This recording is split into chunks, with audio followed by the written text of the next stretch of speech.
Bon, bonjour à toi et bonjour à tous. Il y a déjà beaucoup de gens qui sont avec nous, qui nous ont rejoints. Il faut dire qu'il y a eu quand même une communication extrêmement fascinante. Il paraît que Michael Youn est passé dans le quartier, annoncé à tout le monde avec une digiphone que tu passais aujourd'hui avec nous en live. Oui. La vidéo a fait le buzz. Écoute. Que tu as même fait revivre George Michael. Oui, alors. Dans ta boutique Antiquaille à Lyon pour effectivement prôner aussi les vertus de notre live et porter la bonne parole. Et qu'il paraît, pardon, que tu sors de Avignon, c'est ça? Je suis en train de... alors, pour les gens qui me suivent, je me suis dit pourquoi pas faire pour la première fois au monde une dégustation à l'aveugle où mon ami Philippe ne sait pas ce que je vais ouvrir. Oui, ça c'est clair. Il va trouver, je sais qu'il va trouver le vin. Je le sais. Et c'est assez amusant, effectivement.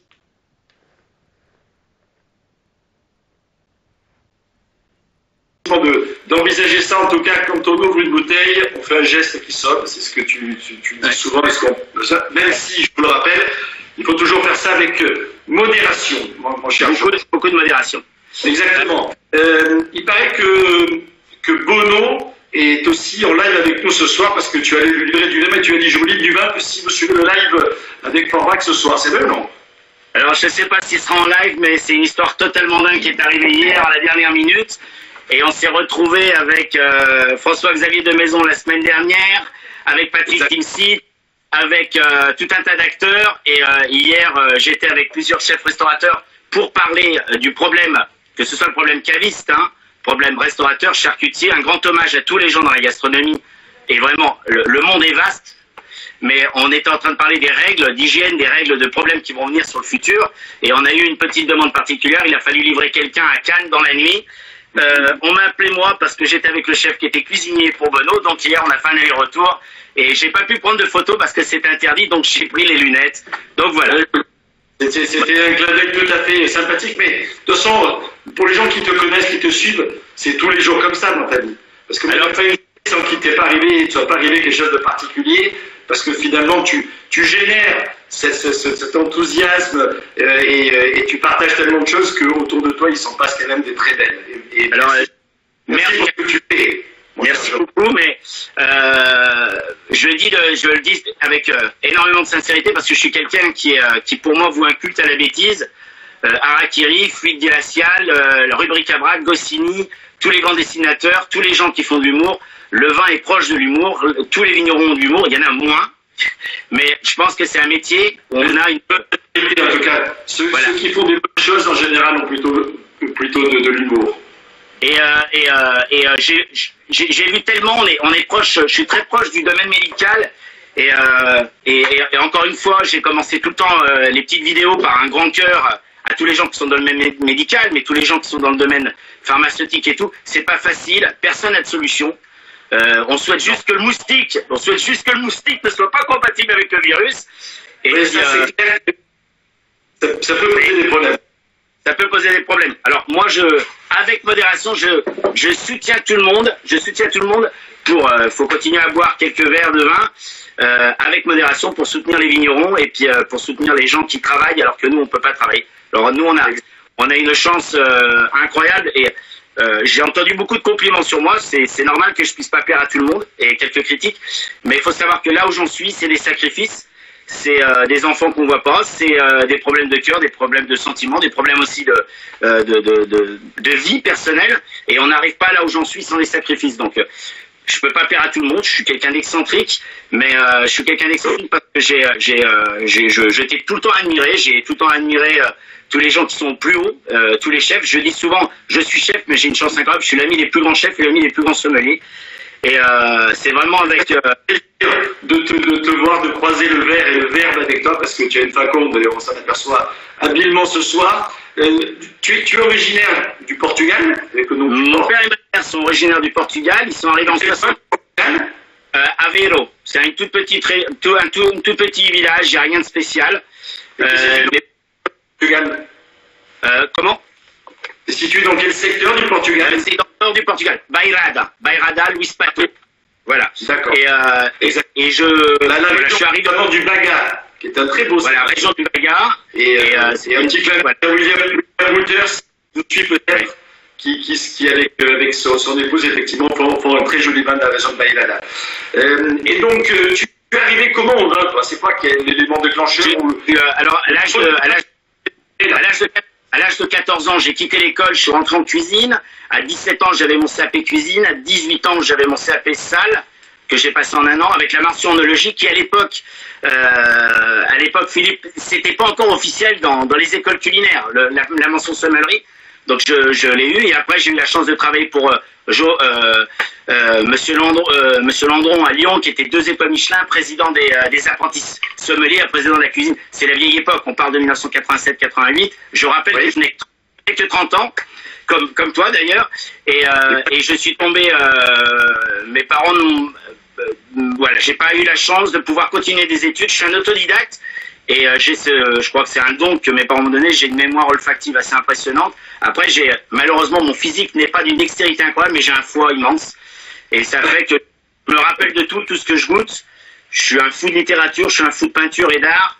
Et je crois qu'on peut asseoir à table les paradoxes. Le vigneron et le mec qui traîne le cheval, et on peut asseoir le plus grand milliardaire qui a envie de boire un vin. Donc, voilà, je suis rentré entre ces phases-là, et je l'ai croisé plusieurs fois dans le chemin de ma vie. J'ai croisé des gens que j'idolâtre dans le domaine du vin, et puis bon, moi je fais les choses comme elles me sentent à moi, et je sens que ce que je fais moi n'est pas possible pour tout le monde, mais je dis sincèrement, on n'arrive pas là où j'en suis avec tous les sacrifices, et ils sont pas très très beaux de temps en temps, donc voilà. Mais tu fais ça avec le cœur. Et ça se sent, ça se voit, et quand on te croise, on s'en aperçoit bien entendu quand on t'écoute. Tu cuisines bien aussi, hein? Moi j'ai l'occasion de goûter des petites choses sympathiques. Je croyais que tu avais préparé un peu de pâté en côte de saucisson ou de petites choses sympathiques. Finalement, c'est les photographes cet après-midi qui ont tout mangé, c'est ça, non? Ouais. Et puis j'ai même pas eu le temps. Alors, je viens de me faire livrer un plateau qui vient d'être livré par le restaurant 14 février, 1 étoile Michelin. Donc ils viennent de me livrer un plateau pour ce soir. Attends, s'il vous plaît.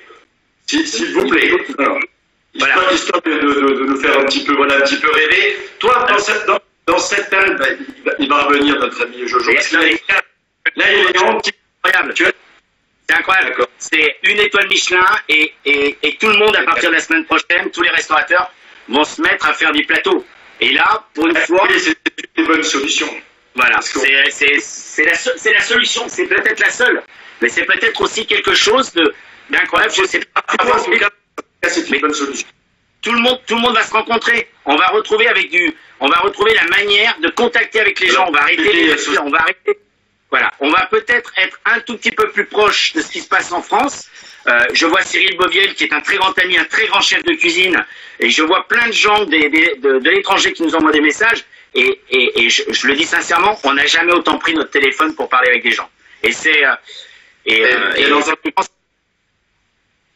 le lien, rester à l'écoute, partager des moments, même si on ne peut pas le faire effectivement physiquement, c'est important de le faire à distance. Toi, dans cette période de confinement, finalement, tu as continué à travailler puisque les cabistes pouvaient travailler. Tout à fait. Plutôt de travailler. Je n'ai pas fermé depuis qu'il y a le confinement. J'ai respecté les règles, j'ai fait attention, j'ai fait des excès, mais seul ou avec mon équipe ou avec 1 ou 2 copains dedans. Les vidéos sont tournées par moi-même et par un de mes employés. Il y a eu beaucoup de bêtises, il y a eu beaucoup de bouteilles qui ont été ouvertes. Alors, je le dis aux détracteurs, il y a eu beaucoup de bouteilles ouvertes. Et pourquoi? Parce qu'on a des gens qui, eux, se sont retrouvés seuls à Lyon, avec leur emploi, qui n'ont pas pu partir à Paris, qui n'ont pas pu partir à Bordeaux. On a des vignerons australiens qui sont venus un soir et qui venaient d'arriver, qui ont perdu leur travail, et ils ne peuvent pas repartir. Alors lui, c'est simple, il a posé 1 000 € sur table, il a dit on boit des coups, vu que je ne peux pas repartir. On a un Japonais qui vient d'arriver, qui a 1 étoile Michelin Takato, qui est sommelier à Saint-Valentin dans la Loire. Il est bloqué, pareil, il est arrivé le 1er mars. Donc, est-ce que je vais me refermer là-dessus? Est-ce que je vais fermer mon carcan et essayer de pleurer sur moi-même? Non. J'ai un tire-bouchon, je rentre dans l'excès. C'est pas ce que je recommande à tout le monde, mais j'ai voulu être généreux. Voilà. La générosité là, la générosité n'empêche pas la modération, en tout cas l'équilibre et de faire attention, parce qu'effectivement il faut être prudent par rapport à ça, on le sait tous, et c'est un message que l'on véhicule également les uns et les autres. Parmi tous les flacons justement que tu as eu l'occasion de goûter pendant cette période de confinement, si tu en avais 1 ou 2 à nous faire partager, ou quelque chose de particulier dont tu voudrais justement nous parler, ça c'est quoi? Alors, je le dis, mais écoute, je suis un fanat, tu sais que je suis un amoureux. Il y a que 3000 personnes qui nous suivent, il n'y a pas de problème. Voilà. Ok, donc j'ai bu une caisse de Newport 2017. Donc voilà, j'ai bu du Porto parce que voilà, je peux pas être au Portugal. Mes parents sont au Portugal. J'ai des amis restaurateurs qui vivent très très mal ce qui se passe parce qu'ils sont fermés déjà depuis 4 mois. Je rappelle qu'on ne parle pas du Portugal, on parle que de l'Allemagne, comme si l'Allemagne était aujourd'hui le plus grand pays du monde, mais le Portugal n'a eu que 500 ou 700 morts. Ils sont fermés, ils ont les mêmes problèmes que nous. Ils ont d'énormes soucis économiques aussi.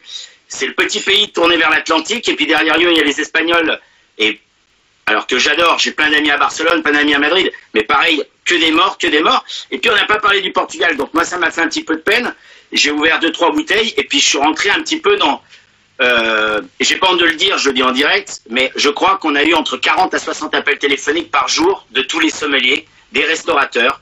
J'ai eu des producteurs au Chili, j'ai eu des gens, tout le monde m'appelait, il me disait Georges, on a vu que tu étais chez toi, fais-nous des vidéos. Alors il y a plein de vidéos qui ne sont pas sorties, mais je peux t'assurer que la seule phrase que j'ai retenue depuis ces 2 mois, on aime la France, on a envie de revenir, on veut boire un coup avec toi, putain Georges, qu'est-ce qui se passe? Alors moi je parle pas technique, hein, ça, excusez-moi, mais ça me fait chier, quand j'ai des gens de l'autre bout du monde qui me disent j'aime la France, j'ai envie de parler de canon avec eux, et j'ai pas envie de parler technique. Voilà, il y a des gens qui... Je te dis, tous mes amis de New York, ça m'a vraiment fait de la peine, Philippe, parce que ils sont en train de perdre leur boulot et c'est très très dur pour eux. C'est très très dur. Tu sais que c'est des défenseurs du Rhône, tu sais que c'est des défenseurs de Champagne et ils sont dans une très mauvaise situation. On fait des bonnes choses et nous on est gâtés en France parce que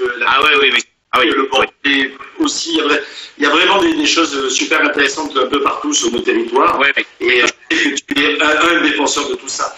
Ouais. Mais alors Newport Vintage 2017. Ouais. Ça, c'est un peu le cœur qui parle aussi, hein, comme souvent chez nous. Et peut-être un autre flacon de ta région de prédilection, maintenant, enfin, en tout cas. Alors, Romano Dal Forno, on a eu une soirée, on a bu Romano Dal Forno contre Croparentu, contre Quintarelli et Magnum de Krug dans la même soirée. Alors, je le rappelle, tout ceci est bu, payé, et on paye nos impôts, donc si on a la chance de les boire, c'est qu'on a envie de les partager. Donc j'ouvre les vins, je les partage avec tout le monde. Et Quintarelli, pour moi, c'est le Henri Jaillet d'Italie. Il est situé dans quel coin pour expliquer aux gens qui ne le connaissent pas nécessairement? Alors pour les gens qui connaissent un petit peu Antiquoine, il y a un chien qui a passé 14 ans de ma vie, qui a été le plus grand amour de ma vie, qui est un chien qui avait Trappade, qui s'appelait Amarone. Amarone est un vin très particulier de la région de Vérone, Valpolicella. C'est des vins qui sont faits avec une surmaturation par séchage sur souche ou par séchage sur clayette. On peut utiliser les deux.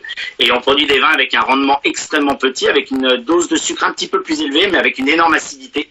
Ce sont des vins de cuisine, ce sont des vins de passionnés, ce sont des vins qui ne sont plus à la mode parce que ce sont des vins riches, denses, mais ce sont des vins qui ont une empreinte culinaire et qui ont une empreinte historique pour l'Italie, pour le nord de l'Italie, qui est magnifique. Et qui ont beaucoup d'intérêt pour moi, puisque j'y retrouve la densité de ce que j'aime dans des vins de puissance, mais j'y retrouve derrière l'acidité qui aujourd'hui et la buvabilité. Donc voilà, je vais chercher la bouteille, je vais vous montrer. Voilà, Jojo, il a toujours des ressources à proximité parce qu'il y a des endroits où il y a une multitude de choses autour de lui. Là, il est dans la partie un petit peu culinaire de la maison, et ça c'est sympa. Est-ce qu'il y a l'équivalent en France de ce style de vin d'ailleurs? Alors, un programme qui est fait avec 20 sociétés, donc on parle beaucoup plutôt des vins français, mais c'est même si on peut faire des clins d'œil ailleurs. Oui, bien sûr. Est-ce qu'il y a un équivalent éventuellement? Parce qu'on connaît bien, nous, les vins doux naturels, les vins liquoreux, les vendanges tardives. Moi, j'adore le Pinot Gris de Charente, par exemple, qui est un vin qu'on connaît moins, mais qui, lorsqu'il prend de l'âge, est super intéressant. J'ai un vieux Pinot Rosé, par exemple, au bistrot du Sommelier. Juste quelque chose qui est merveilleux à travailler sur des desserts, mais pas que, là, sur des fromages, sur différents, même certains plats. Mais est-ce que la Marone, par exemple, il y a un équivalent français que tu connaisses? Alors j'aime bien cette question parce que Philippe, ma réponse va être dure, mais il n'y a qu'une seule région qui produit des Portos, c'est Porto. Et pour la Marone, je crois que c'est un vin qui fait quand même. Pour les vins, la Marone est 17 degrés. Et je suis entièrement d'accord avec ce que tu as dit, mais c'est un vin qui est à part, c'est une identification qui, tu manges du cignale, c'est le sanglier qui est mariné, tu manges les viandes en sauce très très grasses, tu manges cette culture du Nord où ils faisaient mariner le lard de collanata, qui est beaucoup plus bas. On faisait mariner les viandes avec du lard. Il y a toujours cette cuisson très très grasse. Moi j'adore les os samoil qui sont, on remet encore de la viande par-dessus. On a une sauce qui est faite uniquement avec le gras du bœuf. Il n'y a rien qui ressemble à ça, parce qu'il n'y a rien qui ressemble à Vaune Romanée. Voilà. Donc voilà. Tu disais qu'il y a aussi du gros parentou en parallèle, c'est quand même quelque chose de extrêmement rare. Comparantou de chez Méo Camuset. J'aime beaucoup les vins de chez Méo. J'aime beaucoup. Je suis un fanat des parcelles de Chaume et des brûlés. De la Bourgogne, du côté de Vaune Romanée, c'est quand même des terroirs exceptionnels de la Bourgogne. Pour moi, c'est la littérature française. Hein. Quand on parle de Racine, quand on parle de Molière, quand on parle de Baudelaire, c'est comme si on parle de ces parcelles-là qui ont été dispersées, reconnues il y a 400-500 ans par des moines, sans aucune technologie, et qui ont dit c'est là où ce sera le meilleur. Et ces vins-là, même avant, bien sûr, même avant, les moines cisterciens et puis tout. Mais écoute, le gros parentou était magnifique, mais c'était encore trop jeune et il n'était pas présent ce soir-là. Voilà. Alors, dis-moi, tu avais ouvert quelque chose que tu voulais que... Alors, ce qui est intéressant, parce qu'on peut faire jouer aussi les gens qui nous écoutent, c'est ça. Aussi, ça va permettre de jouer tous ensemble comme ça. Alors, c'est un vin rouge. Alors, c'est un vin rouge avec une extrême densité. D'accord. C'est un vin rouge d'un très grand millésime bordelais. D'accord. C'est un vin rouge qui a été vinifié par l'une des 10 plus grandes personnes au monde dans le domaine du vin qui a vraiment agi pour le vin. Il a été Master of Wine, il a été Man of the Year sur le Decanter Magazine, sur le Wine Spectator. En 1970, il a été élu meilleur vin du monde. Et puis cette bouteille, elle est un petit peu offerte par 2-3 personnes qui t'adorent et qui ne te voient pas souvent. Joël Marty, Christophe Brunet, toute l'équipe d'Espagne et d'Angleterre, et qui m'ont dit on sait que tu as une grosse cave remplie de ça, parce que j'ai racheté la cave du Diplomate, et j'en ai plein, et tout le monde me dit pourquoi tu laisses debout? Je dis parce que je les bois quand j'en ai envie. Donc voilà, le millésime, un vin riche, dense, du soleil, en 1970, considéré comme meilleur vin du monde, sur la classification 76, un grand vigneron qui est aujourd'hui devenu l'une des plus grandes personnes au monde, qui fait partie des 12 Premium Family. Je pense que tu vas trouver. Écoute,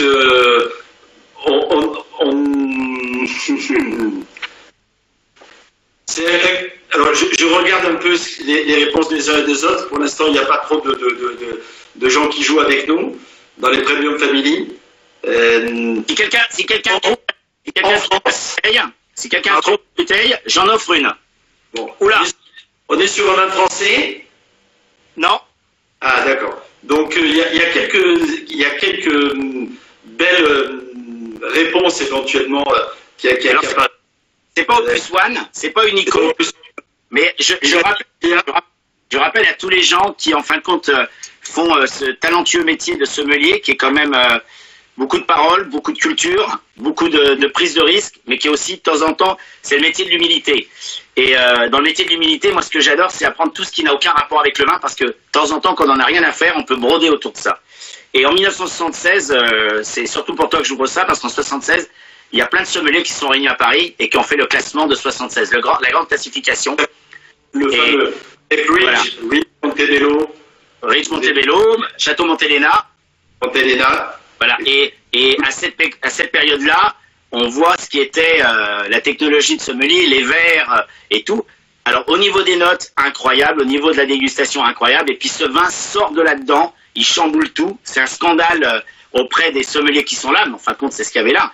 Et ce vin-là est resté une identification. Et ce monsieur, aujourd'hui, je te dis sincèrement, est l'une des plus grandes personnes dans le monde du vin. Alors, il y a Aetz 76 et Aetz 74, Aetz Martin Vineyards, Castres très bien aussi. Sassicaia à l'époque, non. Mais voilà, c'est... Donc, il y a quelqu'un qui a déjà donné, le nom du vigneron. Et écoute, c'est 82. Donc, très grand millésime solaire, effectivement. Tout à fait. Notamment pour le Bordelais. Et assez étonnamment, c'est là où on a sorti cette fameuse phrase. Ça s'appelle des millésimes américains. Parce que en 82, tout était bon. Et après, ils avaient sorti 85. Et c'est assez étonnant. Parce que c'est... écoute, ça vient d'Europe ou des États-Unis? J'ai des questions ici sur Facebook. On est en Europe. Ah, ça y est, quelqu'un l'a trouvé. Quelqu'un l'a trouvé. Pascal Le Pelletier et Damien Gâteau. Alors, pourquoi cette bouteille? Vous avez évoqué ça, effectivement, il y a un petit moment, j'ai vu passer Torres, qu'on salue, toute cette belle maison, Grand Corona. C'est quand même le seul vin, au monde qui s'appelle Grand Corona. Donc, voilà. C'est sympathique, effectivement, comme quoi le Corona peut avoir des vertus. Alors, tu connais bien les vins du domaine, je crois que... Oui, j'ai eu l'occasion d'aller là-bas, pas loin de Barcelone, goûter de très jolies choses dans le Penedès. Et la famille Torres, et on salue toutes les équipes, ce sont des gens qui travaillent très bien, effectivement, depuis très très longtemps. Et je suis ravi que tu goûtes un 82 parce que ça fait longtemps que je n'ai pas goûté. Il y en a une qui t'attend ici. Il y en a une qui t'attend ici. Écoute, ça rappelle effectivement des beaux souvenirs avec notamment des jolis plats de viande dont tu as parlé tout à l'heure, ce côté un peu moelleux et dense d'une viande un peu généreuse. Alors, Philippe, cette cuvée-là, quand elle passe la compétition en 76, le vin est annoncé comme Cabernet Sauvignon. Mais je me suis renseigné après derrière, il y a un petit peu de grenache. Alors, si tu me demandes comment goûte le vin, on est sur un très très grand... très vin de Châteauneuf-du-Pape, on est sur du vieux Trévalon. Tu vois ce que je veux dire? D'accord, ouais. On est sur un Cabernet Grenache, c'est pas si rare, mais néanmoins, voilà. Ça on a un peu de... là, quoi. Ah bah, on a un côté légèrement cuit comme on trouve dans les anciens vins, tu vois, ce côté un petit peu déjà sur le pruneau, sur le sous-bois, mais après il y a une vivacité qui est incroyable. C'est vraiment une très très belle bouteille. Il peut cuire un peu truffé, oui. Un peu comme ça. Un peu, bah, tu vois, je vois que tu as plein de copains parisiens qui nous envoient des petits messages. Alors à tous les restaurateurs et bistrots de Paris, parce que j'ai eu l'occasion de venir manger chez toi. Et c'est sans aucune mauvaise intention, mais j'adore ce terme, le bistrot de Paris, le petit comptoir de Paris, où tu viens, où tu manges un verre. Je pense à mes amis de Baroche, je pense à Pierre Sang, je pense à... même dessus ce soir d'ailleurs. Voilà, à la Méduse. Bon, vous êtes nombreux. Moi, quand je suis à Paris, c'est toujours avec Cléo, et à chaque fois, on se fait des tablés, 2, 3 restaurants, 4 restaurants par jour. Et je suis tout cœur avec vous. Et puis quand je vais remonter à Paris, je remonterai avec plein de bouteilles. Et puis si vous descendez à Lyon, la cave est encore pleine. Hein. Il y a 144 000 bouteilles. Il n'y a que le comptable qui est pas content, mais le banquier ne suit pas. Mais bon, ça va aller. Et sincèrement, j'adore le stock rassure quand même le banquier, le comptable. Oui. Hein, parce que il y a une valeur d'achat, une valeur marchande qui n'est pas négligeable du tout. Est-ce que tu as le temps de lire pendant cette période où on génère? Oui. Alors, c'est quoi tes références? Alors, il y a un bouquin que j'ai commencé qui est, pour moi, qui est très important, qui est un petit peu compliqué. Je suis en train de lire toutes les lettres de Théo à Van Gogh, à Vincent, puisque les lettres ont été passées à la femme de le frère de Théo, sa femme a récupéré les lettres. Et les lettres ont été rééditées, donc après elles ont été retraduites. Je vais quand même pas me mettre à lire de l'hollandais. Donc là, pour moi, c'est un gros livre de chevet. Je lis le livre d'Antoine Pétrus, que j'aime bien aussi, parce qu'il y a... Le vin chez EPA Édition, qui est un très joli livre, effectivement. Ouais. Et je lis beaucoup. Écoute, j'ai racheté la collection de Fluide Glacial et de Rubrique à Brac, parce que... Des références... Ah ben, voilà. Écoute, on a tous connu 70, 80, et l'humour, la bêtise de Newton, de l'éléphant, de tout ça, d'Edico, de Psychopathe, tous ces dessinateurs-là, c'est la French Touch, quoi. Je les ai eus ici, et je peux pas boire une bouteille sans passer à ces gens-là qui me font rigoler, et puis on a besoin, je suis un petit peu clown, mais j'adore parce qu'il y a une telle littérature dans ces livres-là. Quand tu vois Lucchini qui exagère, tu te dis, il pourrait être sorti d'un Goscinny. C'est tout à fait possible. Bien entendu. D'ailleurs, il est sorti de Goscinny. Alors, j'ai mis 2-3 bouteilles. Écoute, ça, tu sais ce qu'on a fait pendant le confinement. J'ai regardé un petit peu avec la trésorerie, avec ce qu'on avait. Alors, je lance un énorme merci parce qu'il y a plein de vignerons qui nous ont suivis, des vignerons portugais, des vignerons français, et en fin de compte, on a fait un moins 20% à tous les gens qui achetaient à la caisse. Et ça, c'était ça, c'est les raisins gaulois. On voit pas trop parce que l'étiquette est à l'envers. Voilà, l'étiquette est à l'envers. Dessus. Voilà, c'est Ciné le dessinateur qui n'était pas le jour de Harakiri et de Charlie. Voilà, c'est le raisin gaulois, c'est tout ce qui se passe en France, quoi. On est toujours en train de gueuler, mais on aime boire un coup. Donc voilà, il y a eu ça. Il y a eu deux canons. S'il te plaît, Jojo, tu peux me dire ce que c'est exactement parce qu'on voit pas l'étiquette et on n'a pas entendu ce que tu disais. Alors, pendant le confinement, j'ai cherché de quelle manière aider tout le monde. Donc on a rentré 300-400 bouteilles, des saucissons, des sardines, et tous les gens qui venaient jusqu'à la boutique, on faisait attention et on leur offrait une bouteille, des sardines, du saucisson. Et Marie m'a dit, écoute Georges, on a eu un petit problème. Marie m'a dit, il y a un petit problème sur la capsule. Donc la capsule ne casse pas. Donc on s'est dit, tiens, on va offrir un canon aux gens. On leur a dit, on va vous offrir. Après, on va offrir des sardines. Et les gens revenaient, et en fin de compte, ils revenaient pas pour acheter du vin. Ils revenaient pour parler. Pour parler. Voilà. Le vin, c'est quoi? Alors le vin, c'est un vin qui est fait sur le. C'est un vin qui coûte 10 €. C'est un vin qui est fait dans le Beaujolais village, qui est fait avec un Camonard. C'est un vin. Alors je suis pas un fanat des vins nature, mais j'aime bien ce que les gens font. Hein, après, voilà. Et là, c'est un vin qui est d'une simplicité qui me fait vraiment penser. Comme j'aime la France, quoi. Le français peut être le plus incroyable du monde. Ça, c'est le vin du Beaujolais parce qu'on est à côté. C'est 20 minutes. C'est ce que j'appelle du glouglou. Alors, voilà, j'ai un petit pied de nez pour ça parce que c'est un vigneron qui a décidé de dire, tiens, j'offre 300 bouteilles, Georges, tu les passes à qui tu veux. Donc, on a offert des vins aux gens. Après, j'ai offert des sardines parce que on est confiné. On est comme dans une boîte de sardines à la maison. Et puis après, là, on va offrir des panettone à tout le monde. Voilà, parce qu'on a une société qui nous a appelé, la Cambus, qui fournit tous les restaurateurs et qui m'a dit, Georges, je vais perdre tout mon stock. Donc on offre des panettone aux gens et on s'est rendu compte que les gens venaient pas pour en profiter, les gens venaient pour parler, pour partager et pour sortir de chez eux et les gens ont peur et il faut rire un petit peu de tout. Et donc voilà. Donc le raisin gaulois, c'est le pied de nez un petit peu à ce que je suis parce que tout le monde me voit en train de boire des grandes bouteilles, mais j'adore boire des vins à 5, 6, 7 € et des petits trucs qui glissent. Et puis et surtout, j'ai un énorme cœur pour le Beaujolais et puis pour Marcel Lapierre qui a été l'une des premières personnes à m'aider quand je me suis installé. Voilà. C'est clair que c'est quelqu'un qui a marqué beaucoup de gens et beaucoup de sommeliers de nos générations. Moi, j'ai ouvert un rouge et un blanc. Le rouge, c'est le domaine de la Butte, Jacques Iblot. Oh là là. En 2008, petite merveille, Cabernet Franc, voilà, dans une année un peu fraîche qui commence à bien évoluer. C'est super végétal, c'est juste sur le fruit, mais ça gardait de la fraîcheur. Et ça, c'est vraiment très très chouette aussi. 2008, ça coûte super bien en ce moment, ça. Alors, je me souviens de quelques années où quand j'allais à New York ou à Londres, les gens buvaient I want a Chablis, I want a Chablis. Et aujourd'hui, je tiens à dire bravo à tout le monde qui s'est mis à boire des vins de Loire. Alors, vin de France ou vin de Loire, pour moi, c'est pareil. Bien que j'aime bien quand les vins soient nets. Mais je dis bravo à tout le monde parce que c'est une région exceptionnelle. Ça bouge pas. Voilà. Et les vins de chez eux,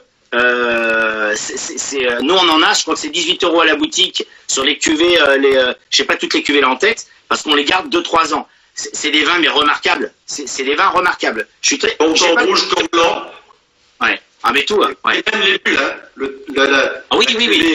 Triple 0 là, c'est quelque chose de magique aussi. C'est très bon. C'est très bon. J'ai d'autres choses, hein. Dans ton coin, là, un petit condrieux sympathique, histoire de 2018 de la Mibili. Oui. J'ai sorti dans la cape. Si un petit mot, pardon, Jojo, sur les rosés, parce que les producteurs de rosés cette année, ils vont prendre un peu le temps. Ouais. Alors, écoute, je fais. Alors les Provençaux, tu vois, j'ai trouvé en Bandol, la Suffrène, et puis Barnon, dans sa cuvée, notamment Nuance, qui fait en amphore. Le Saint-Maur également, qui souvent est considéré parmi les bons rosés de Provence. Je viens de recevoir. Les producteurs rosés, quoi, parce que c'est pas simple pour eux. Ouais. Alors, je fais une émission avec CNN États-Unis la semaine prochaine sur la campagne des rosés et sur, en fin de compte, cette mode. Excusez-moi le terme, mais cette mode et cette influence d'arrêter de passer au mauvais vin, mais qu'on boit un vin d'une appellation. Donc, Côte de Provence, Ramatuelle, le Sud, le Luberon, même en Beaujolais, là, Sylvain Pataille, tout le monde fait du rosé, voilà. Et c'est vrai que c'est difficile d'avoir un discours en disant, ou de parler en disant que ces vignerons-là, aujourd'hui, vont perdre énormément d'argent, les vins sont en bouteille. Voilà. Alors, pour le Bandol, c'est pas un souci, parce que je viens de recevoir Barnon, voilà. Ça va être superbe avec 2-3 bouteilles. Château Cibonne et même Sainte-Maure. Ils font une cuvée, je ne sais pas si tu en as entendu parler, dans un clos à Saint-Tropez qui est juste énormissime. Et ça va être compliqué. Donc de tout cœur avec eux. Je suis pas un très très grand vendeur de rosé, mais je suis touché par ce qui arrive parce que il faut imaginer que tout le monde allait boire un vin français avec ou sans glaçon. Je ne veux quand même pas faire de polémique là-dessus. Mais c'est de l'économie qu'on perd en France et c'est beaucoup de travail parce qu'on travaille toute l'année. Il faut aussi l'idée que le rosé, il n'est pas que en saison estivale. Non. Peut-être on espère un été indien qui va nous permettre de revivre les uns et les autres et les uns avec les autres. Et peut-être que le rosé, d'ailleurs, vu peut-être différemment en termes d'accords mets et vins, peut être à l'automne aussi très présent sur nos tables et sur nos terrasses. On est en train de... Et tu sais, alors, je ne veux pas faire de polémique, mais à tous mes amis cavistes, à tous les gens, je pense qu'aujourd'hui, beaucoup de gens m'en ont parlé, m'ont dit, au mois de septembre, toutes les grandes surfaces, tous les grands distributeurs vont se faire... est-ce qu'il y aura la foire au vin? Est-ce qu'il va y avoir des foires au vin? Donc, je ne sais pas, mais si je profite d'être avec Philippe Forbrac pour dire à tous mes amis cavistes, à tous les gens qui me suivent, si vous pouvez délaisser les foires au vin et acheter une petite bouteille par semaine et aller chez les cavistes, je crois que les grandes surfaces s'en sortent très très bien. Je crois qu'en plus il y a énormément de polémiques, mais s'il vous plaît, allez chez les cavistes, prenez une petite bouteille, n'attendez pas septembre pour ces pseudo-foires au vin, vous n'allez pas faire des coups, vous n'allez pas remplir vos câbles. Allez chez les cavistes, achetez-leur une petite bouteille de quoi que ce soit, parce que vous faites vivre des gens qui ont fermé, on leur a dit qu'il faut fermer, et qui aujourd'hui se sentent très mal à l'aise parce qu'il faut reprendre, et qu'on leur dit qu'il faudra tout nettoyer. Et je profite de là, et je ne veux pas faire de polémique, mais allez chez les cavistes, prenez une petite bouteille. C'est ton message, et on peut le... Voilà, mais...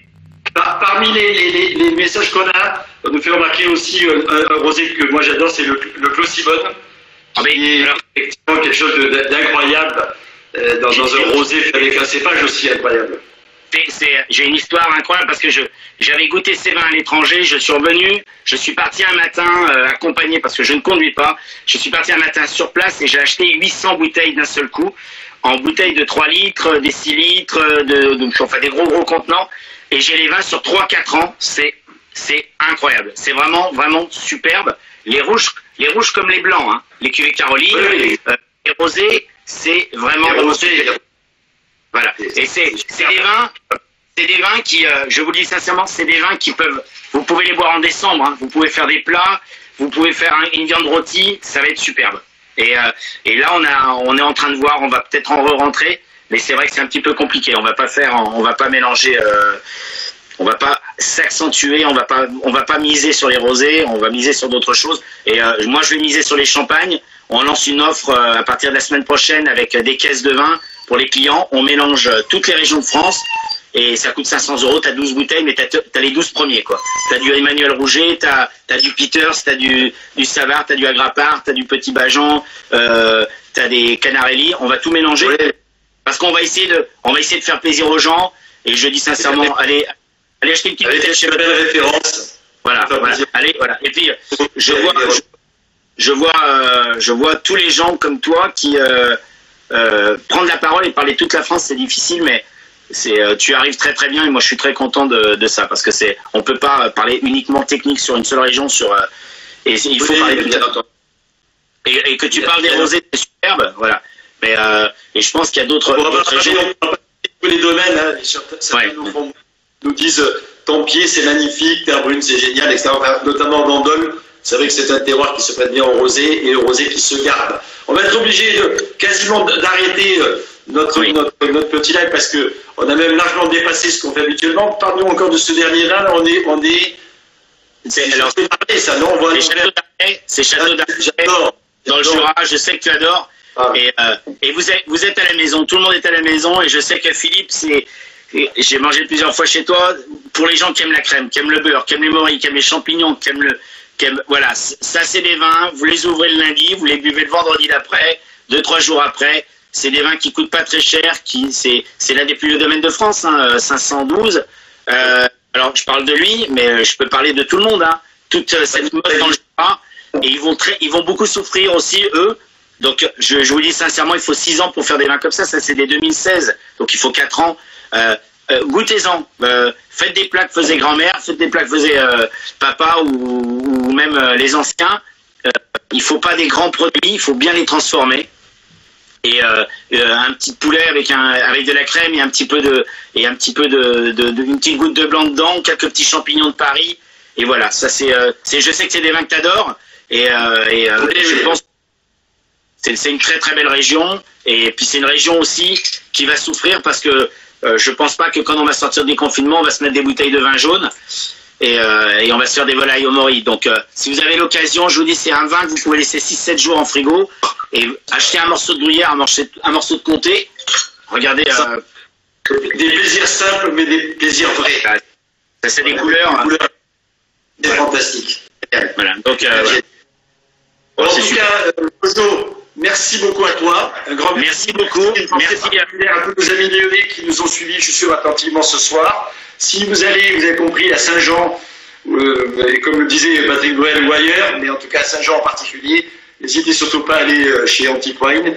144 000 bouteilles, vous devrez en trouver une qui vous plaise, il n'y a pas de souci, et Jojo sera là avec ses équipes pour bien vous conseiller. Un grand salut à tous les Lyonnais, les vignerons, les restaurateurs, les sommeliers, les cavistes, etc. Mais aussi à vous tous qui, de toute la France et du monde entier, nous suivez pour ces lives. Demain soir, à ta place, on va terminer la semaine et la série d'ailleurs, puisque voilà, la série, on avait prévu 4 semaines avec nos amis de Vin et Société, l'Union de la Sommelier française. Donc ravi d'être avec toi ce soir. Demain, c'est Jessica Arnois qui va nous parler en direct de son Québec natal. Oui, d'accord. De voir un peu cette crise et en même temps la viticulture depuis l'autre côté de l'océan Atlantique. Merci beaucoup, Jojo. Merci au sommelier lyonnais. J'ai toujours une pensée pour Marisa Larousse. Oui, c'est une grande personne qui a avancé beaucoup de choses. Et c'est quelqu'un qu'il ne faut surtout pas oublier parce que si tu es d'accord avec moi, il y a quelques vingtaines d'années, c'était pas facile d'être une femme dans ce métier-là et ça a été une précurseur et elle a été vraiment à l'origine de beaucoup de fédérations à Lyon. Elle a vraiment œuvré pour la cuisine.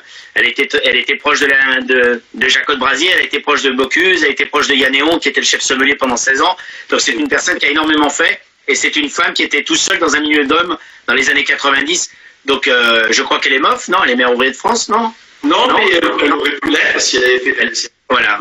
Donc, en tout cas, pour nous, dans notre cœur. Elle est meilleure sommelier de France. Et elle était candidate avec moi en 92 pour le concours de meilleur sommelier du monde, puisque l'équipe de France était composée de Maryse et de moi-même.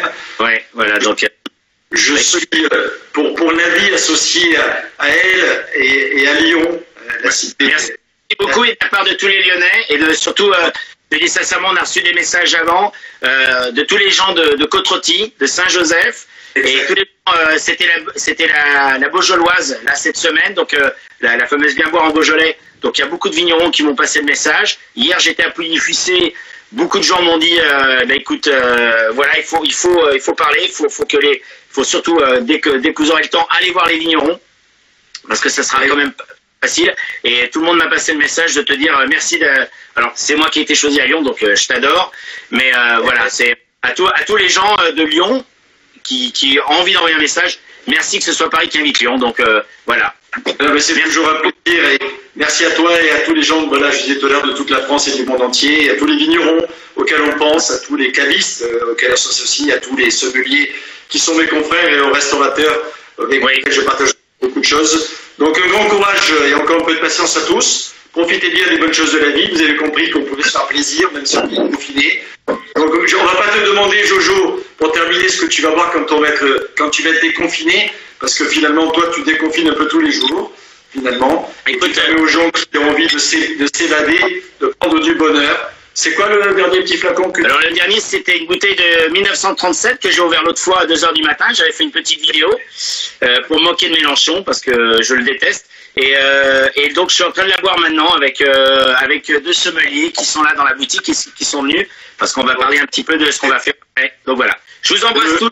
Oui, moi je me suis, je te l'ai promis tout à l'heure, un Magnum ce soir parce qu'on est juste avant le grand week-end du 8 mai. Ouais. C'est le domaine du Cassard qui est un code de blague blanc D'accord. Sauvignon Célion fait par mon ami Eric Cassa. Et donc je voulais trinquer avec vous tous et vous souhaiter un gros week-end, mais vous dire que demain soir à 18h30, Jojo va passer le relais à Jessica Arnois. Et voilà. Avec 20 sociétés de l'Union nationale française.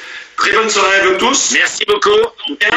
Bien sûr, avec toute la modération qu'on a vécue pendant cet entretien. Soyez heureux surtout et laissez parler votre cœur comme Jojo l'a fait pendant cet entretien. Merci Jojo et merci à vous tous.